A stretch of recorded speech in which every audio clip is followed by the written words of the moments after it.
Okay, so I got it threaded. See, I can thread it better off camera than on. Okay, now I'm going to just put this in here. And I'm going to go ahead and put my thread on. And I've noticed that I don't have one of these little things. There we go. Okay. Okay.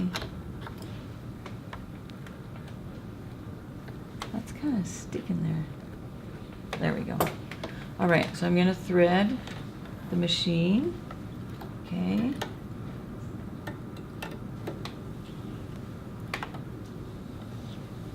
Okay, now this is where I try to use the thread holder, the little threader, automatic threader, and it worked. Hallelujah. Okay, that's good. All right, so I've got that threaded. I'm going to bring my bobbin thread up, and I'm ready to go, except I need the buttonhole foot. Okay, now this is the buttonhole foot that we use on these machines, and if you see it, it's got a little eyeball here. That little eyeball is hooked to this computer somehow, and it remembers the length of the buttonhole I do, so that it can do that each time until I clear it and start over. Now that's the best scenario, right? Sometimes these buttonholers get a little, have a mind of their own. Okay, so the next thing I'm going to do is I'm going to look at this little red mark here, and I'm going to now move this one that moves. I'm going to put it at, remember I needed 9/16. Okay, so, but I'm going to do it just a tiny bit more because the ends take up a little bit. So I'm actually going to do 10/16, or better known as 5/8. All right, and so that should do it. Okay, right there.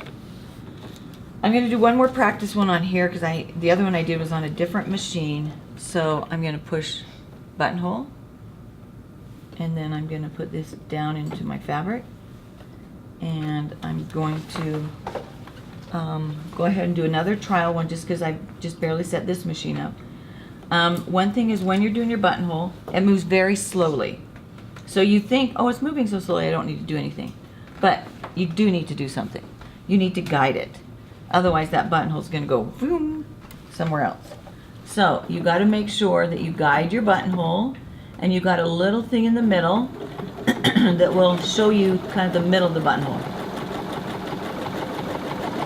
So you're going to guide it.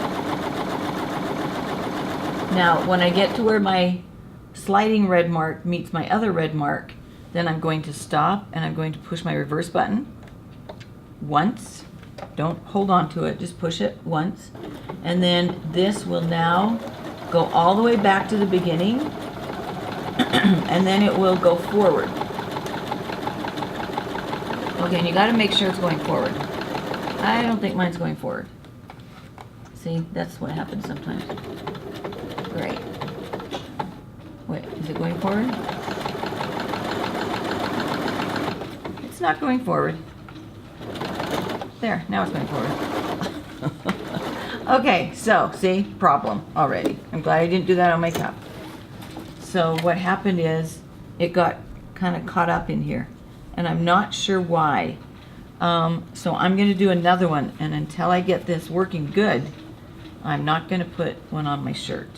So I'm going to do another trial one and see if I can figure out what's wrong. Okay, so now I did another buttonhole. The first one was a disaster on this machine. The second one worked out great. And I opened it up. But I did find I made it like a tiny bit bigger, and I decided I liked the smaller one better. So I went back to a little bit smaller.